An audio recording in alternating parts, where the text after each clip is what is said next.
Okay, so today we're going to talk about taking notes, both in class when you're listening to a professor lecture and at home when you're reading and studying. So let's start with, how do you take notes in class? There are a couple of different things that taking notes involves, but there's three main tasks: effective listening, effective observation, and then effective note taking, meaning getting down on paper or on your laptop what your instructor is saying and demonstrating. So humans tend to be poor listeners. We get distracted very easily, some of us more than others, but just be aware of that, and be alert. Figure out what works best for you and embrace it. For some students, it is watching the professor and maybe doodling a little as they're taking notes. For other students, that would be very distracting. For some students, chewing gum helps. For some students, chewing gum certainly doesn't help. Some people do better sitting in the front of the class or the back of the class. Figure out what works for you and then just totally embrace it. There are some things that tend to work for most people. Find a good seat, get comfortable. If you're uncomfortable, then it's going to be more difficult. Pay attention purposefully. Set your intentions for this. Say to yourself, okay, I'm going to be listening for the next however many minutes. Listen for cues when your instructor says, this is really important, or this is foundational knowledge, or this will be on the test. Those are cues that this is definitely information that you want to get down. Try not to let your mind wander, resist distractions, and take as good of notes as you can while you listen, but also be in the moment. Don't be so concerned with writing every little thing down that you aren't listening to what your professor is saying. So there's some things that you can do to improve before note taking. Be positive. Attitude is everything. If you go into this like, oh, I have to take notes, I hate taking notes, you're not going to be as productive as if you went in with a good attitude.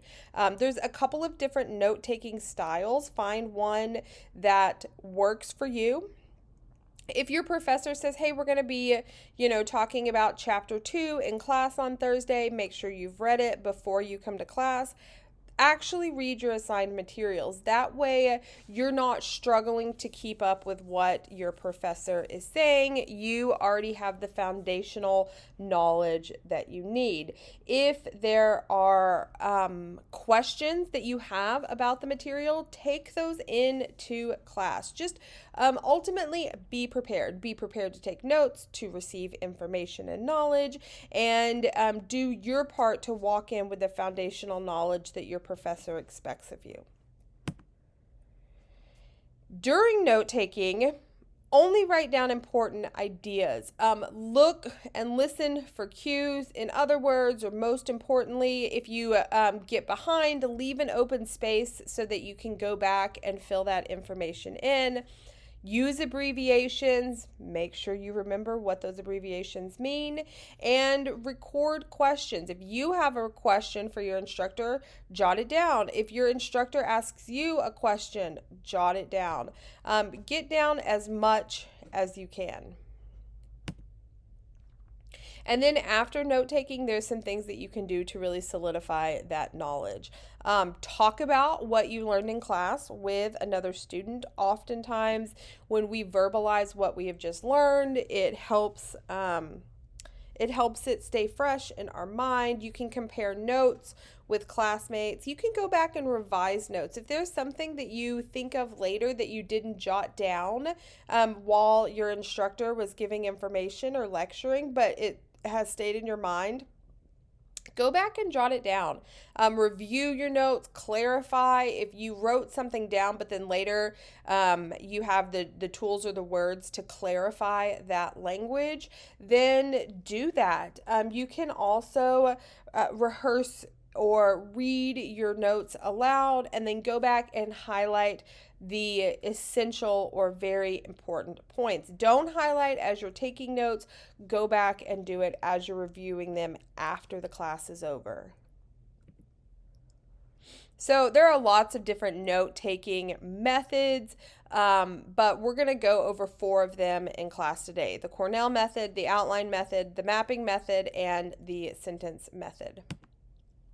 So the outlining method is basically just creating an outline with the information from the lecture. The main points are going to be on the left side, and subsequent points are going to be indented. So for example, if I was taking notes on this, I would start with note taking, and then below that, I would say 2 skills are needed: effective listening and effective note taking. There are 5 methods, even though there's only 4 listed there. But you get the idea. I'm just kind of jotting stuff down, and we can see where every piece of information fits in correlation with the other pieces of information. Then you have a mapping method.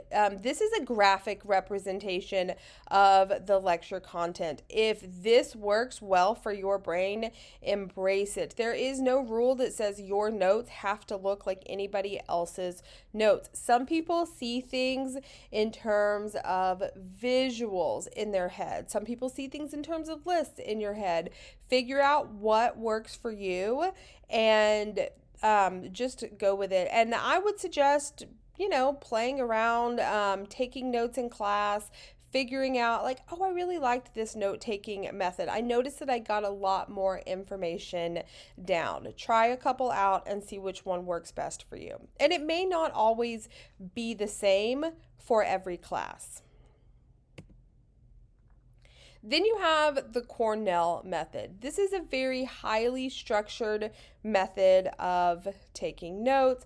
You're going to write the lecture title at the top of your page and then give yourself like a 2.5-inch column on the left-handed side. And then you're going to take notes on the right side of that paper, leaving space between each main point.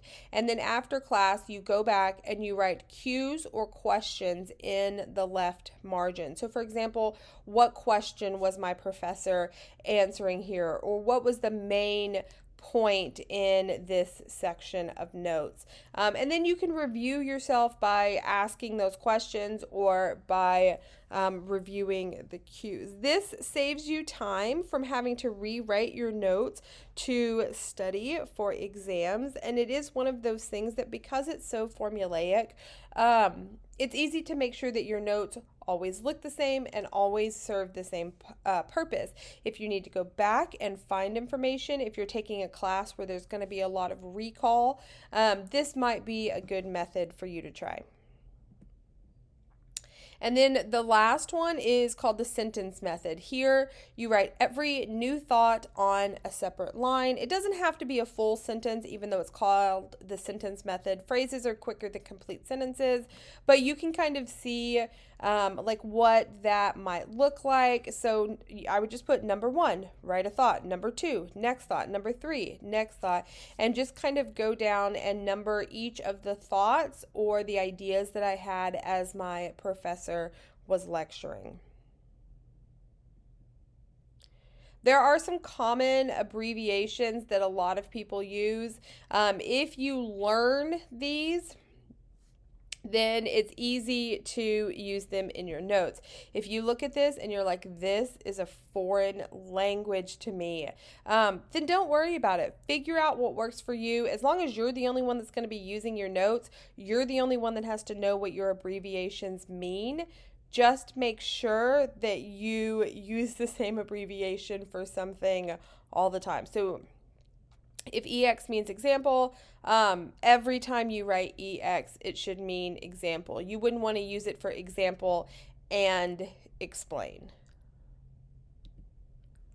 So that is taking notes in class while you're listening to a lecture, or maybe even watching like a video in an online class. Now let's talk about how you take notes while you read and study. So, first of all, you need to figure out what is the goal for retaining this information. Do you need it for the short term or do you need it for the long term? Are you going to use this information in your career and basically you need to know it for the rest of your life? Or is this something that you just need to know until Thursday afternoon when you take the quiz? There's a couple of things that you can do to kind of help retain information. You can question yourself, you can read and recite, and then you can review and reflect. So let's talk about survey and questions. So what you want to do is just skim or kind of survey each chapter. Look at like what are the titles, what are the subtitles. You can turn those subtitles into questions. This should take you like 5 minutes or less. This way you know what you're going to be reading before you even begin. It's kind of like a warm-up for your brain.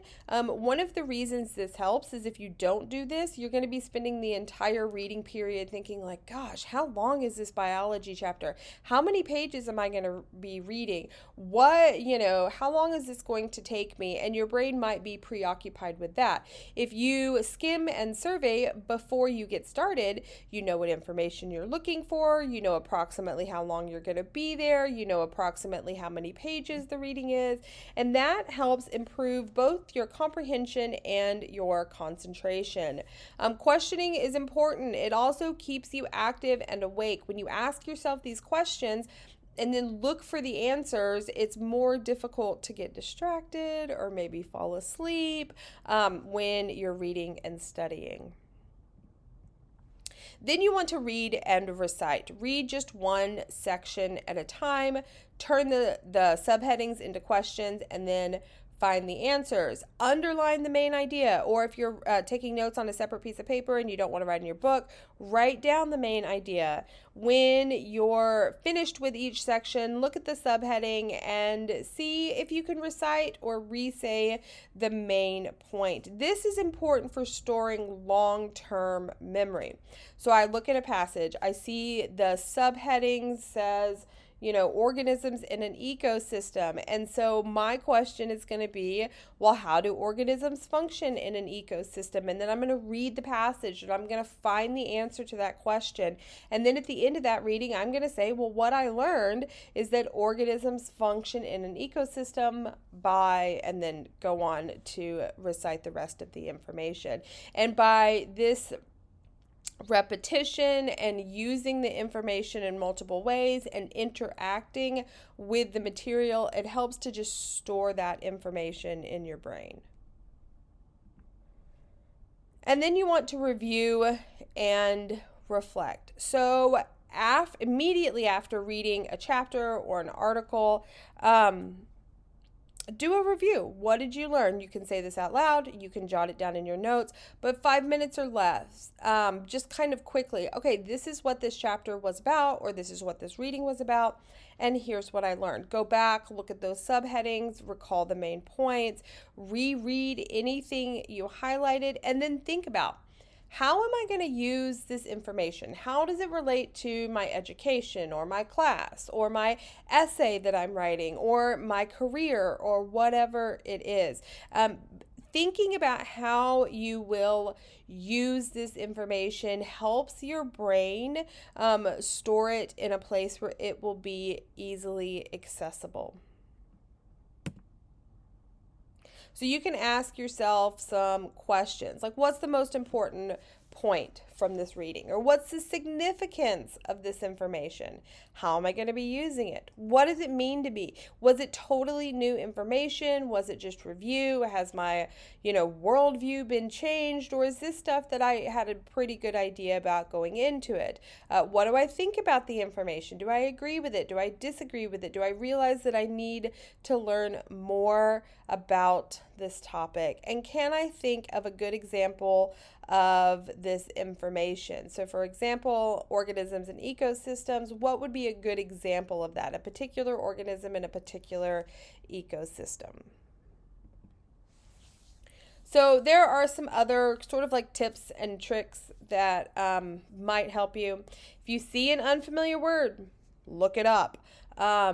Nobody knows all of the words in the English language. And even if you did, we're constantly being exposed to new information and new words are being created all the time. So expect that sometimes you will come into contact with unfamiliar words. Look them up. It's okay if you need to reread something. Nobody expects everybody to get it right 100% of the time on the first time. If you don't understand a passage, go back and reread it. If you don't understand a chapter, go back and reread it. If you need some more foundational knowledge about a topic, it's okay to go get that foundational knowledge and then go back and look at what you're reading again. And this applies in all different academic areas. So maybe I, read an act in a Shakespeare play and I'm like, I have no idea what I just read. So I might go read a summary or a modern day translation of what I just read to get some more foundational knowledge. And then I can go back and reread it and I'm like, oh, I see what's happening now. This makes more sense. And this is not just in literature. So say, for example, I am reading a chapter in my science textbook and I'm like, I don't know what all of these words mean, and I don't really understand this concept. So I'm going to pause, and I'm going to go get some foundational knowledge. I'm going to go look up a crash course video, and then once I watch that video, I'll have more foundational knowledge and can go back and reread the material and see what's happening there. Speed and comprehension improves with practice. The more we do it, the better we get at it. So don't think like, oh my gosh, this takes me so long. I'm never going to get through college because every single assignment is going to take this long. Like I said, the more we do it, the better we get at it. Taking notes requires active involvement. It's using lots of different thinking patterns and engaging your brain in more than one way. You're listening, you're writing, you're organizing information, and doing this really helps you grasp what your professor is talking about. And then the last thing that I have up here is still don't understand. You read it. You found foundational knowledge, you reread it, go talk to your professor. If there is something you are struggling with, then reach out for help. There are so many resources available to you. And the reason that you're here is to learn. If you already knew everything, then you wouldn't, be getting higher education. So realize that there will be material in some classes where you need extra help. That is okay. Just please make sure that you are seeking that extra help. Okay, if you have questions about this, let me know. Otherwise, that is it for note taking.